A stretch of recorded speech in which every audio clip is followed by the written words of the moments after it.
தோப்புக்கரணம் என்ற ஒன்று நம்முடைய கல்வியில் பள்ளிகளில் ஆரம்பித்தது. தோப்புக்கரணம் என்பது 2 கைகளாலும் 2 காதுகளை இவ்வாறாக பின்னி பிணைந்து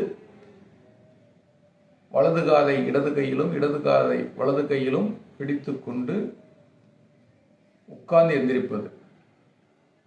இது ஒரு மூளை துரிதமாக செயல்பட்டு படிக்கக்கூடிய கல்வியை நேர்த்தியாக ஞாபகத்தில் வைத்துக் கொள்வதற்காக, அறிவு வளர்ச்சி பெறுவதற்காக நம் சித்தர்களால் உருவாக்கப்பட்டது.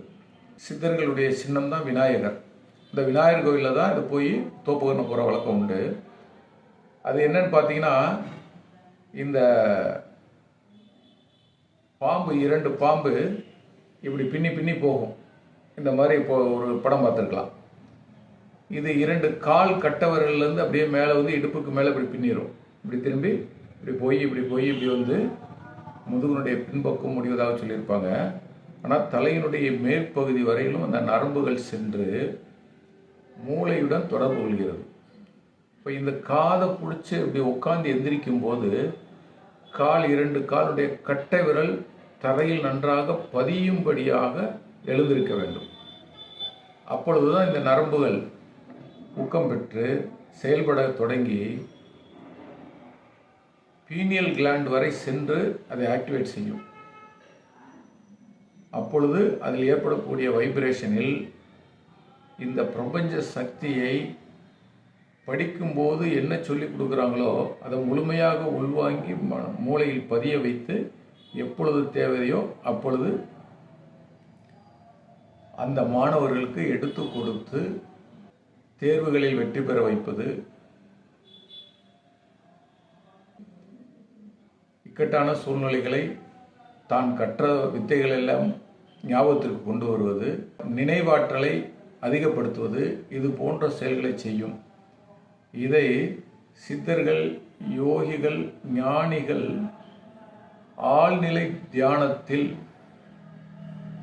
அமர்ந்து மூச்சு பயிற்சி மூலமாக ஊழ்க பயிற்சி செய்து கொண்டிருக்கும் போது மூளையினுடைய அடிப்பக்கத்தில் பீனியல் கிளாண்ட் இருக்கும். அது எப்படி இருக்குன்னா, நம்மளுடைய நாக்கின் உள்பகுதியில் உள்நாக் அல்லது அண்ணாக் அப்படிம்பாங்க. இதில் பார்த்தீங்கன்னா ஒரு சின்ன நாக்கு ஒன்று தொங்கிட்டு இருக்கும். இதே ஷேப்பில் தான் மேலே இருக்கும் மூளையினுடைய அடிப்பாகத்தில். அதில் வைப்ரேஷன் ஏற்பட்டு அதில் இந்த சுரப்பிகள் சுரக்கும், பீனியல் சுரப்பி. இது சுரக்கும் பொழுது அபரிமிதமான ஞாபக சக்திகளும் இந்த பிரபஞ்சத்தில் எதை தேடிக்கொண்டு இருக்கிறார்களோ அதற்கான ஞானம் கிடைப்பதாக சித்தர்கள் சொல்கிறாங்க.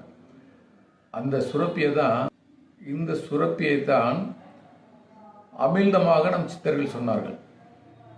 இது நீண்ட நாள் உயிர் வாழ்வதற்கும் நல்ல ஞாபக சக்தியை வைத்துக் கொள்வதற்கும் உடலின் நோய் எதிர்ப்பாற்றலை உருவாக்குவதற்கும் இதில் ஒரு பகுதி விந்துவாக சேகரித்து நம்முடைய அடுத்த சந்ததியை நல்ல புத்திசாலிகளாக உருவாக்குவதற்குமான ஒரு சுரப்பி.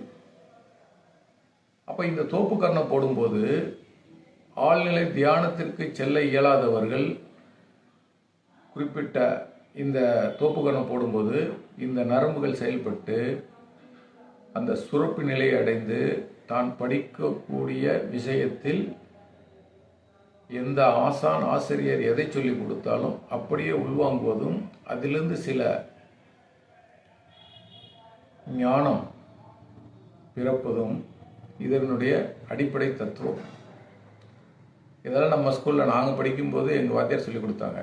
இன்னைக்கு இதையெல்லாம் மறக்கடிப்பதற்காகவே இன்றைய கல்வித்துறை குழந்தைகளை அடிக்கக்கூடாது, தண்டனை கொடுக்கக்கூடாது, இப்படிலாம் சொல்லி அதனால் பொறுமை, சகிப்புத்தன்மை இன்றி